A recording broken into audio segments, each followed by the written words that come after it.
Okay, so first of all, the whole backyard was woods, just like what you can see back there when we first moved in.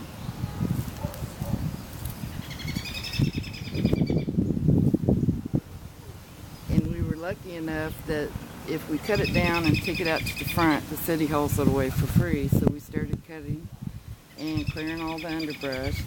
And this right here, where all these stumps are at, there was lots of trash and lots of everything in there, and it looked like that back there. And we got it to this point, and then we started down there and started clearing where the trailer and the boat's at. And we got all this part cleared up.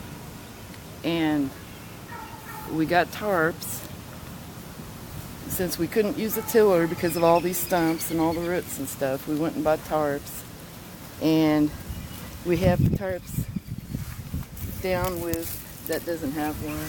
Okay. Let me find one. They're tent stakes. They're used in the holes in the tarp.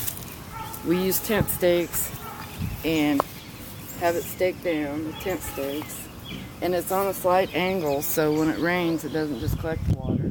It comes off. It's just a real slight angle. And we went and bought containers. We went and the cheapest ones we could find.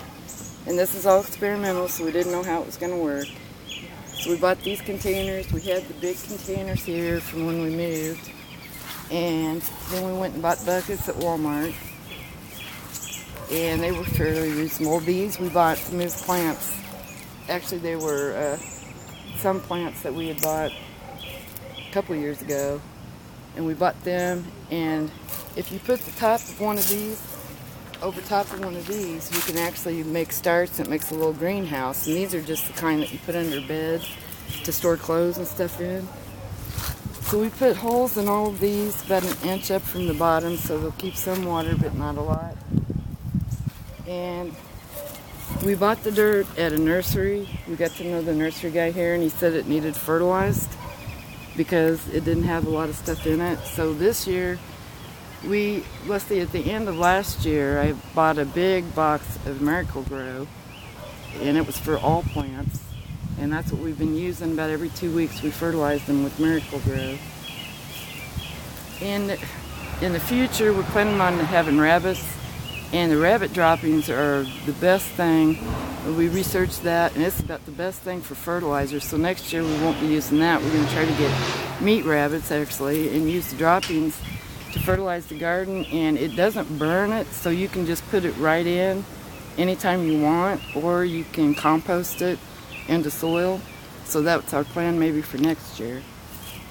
So we bought the dirt and we filled up the buckets, we put holes in them, we got the tarp down, and there's only one plant that I started from, a tomato plant that I started from seed. We did buy these as baby plants and put them in there.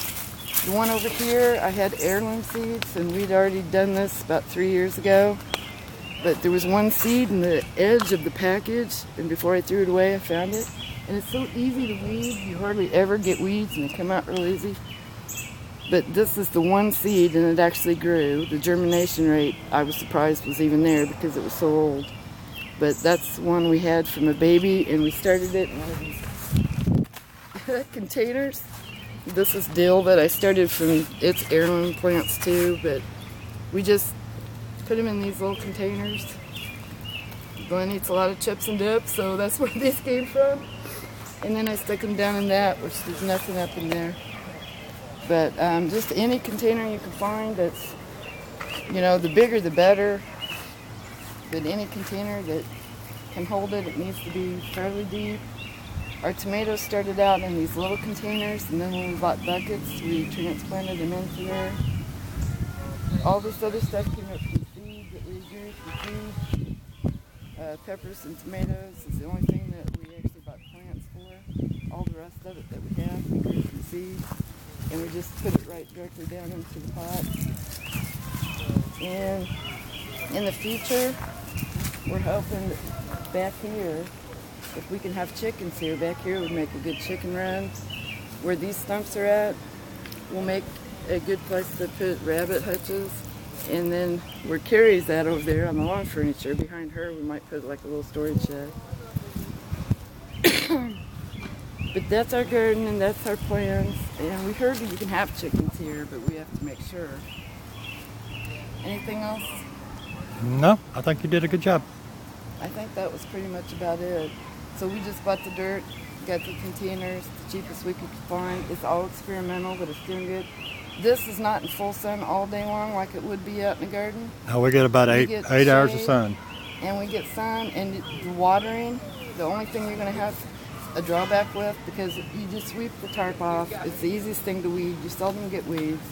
And when you do, they pull out so easy because the soil is not compacted. But we have to water at least once a day. Yep. Not everything has to have that, but these small pots will have to be watered every day.